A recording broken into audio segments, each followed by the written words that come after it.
আসসালামু আলাইকুম, সবাই কেমন আছেন? আশা করি সবাই ভালো আছেন। আজকে আমি একটা সবজির রেসিপি দেখাবো। এখানে আমি ফুলকপি, আলু, সিম দিয়ে একটা রেসিপি রান্না করব। আশা করি সম্পূর্ণ ভিডিওটা সবাই দেখবেন। চলেন সবজিগুলো কেটে নিয়ে আসি।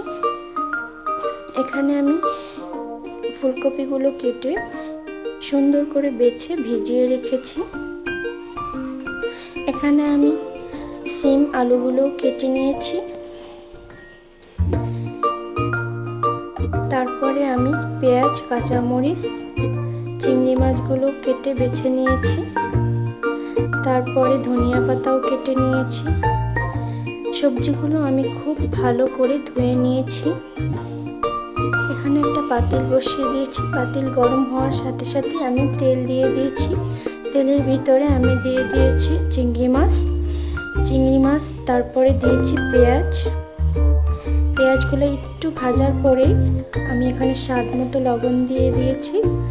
তারপর এখানে আদা রসুন পেস্ট দিয়েছি, ধনিয়ার গুঁড়ো দিয়েছি। তারপর একটু ভালো করে নাড়াচাড়া করে ভেজে নেবেন। এখানে পানি দিয়েছি, অল্প পরিমাণের পানি দিয়ে তারপরে আপনারা গুঁড়ো মরিচ দিবেন। এখানে আমি বাটা হলুদ দিয়েছি।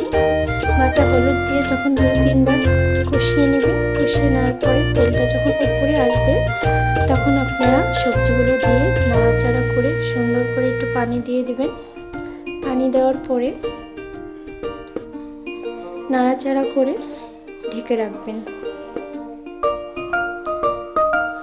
ঢাকার পরে আমার সবজি প্রায় হয়ে গেছে। আমি এখানে কাঁচামরিচ, ধনিয়া পাতাও দিয়েছি।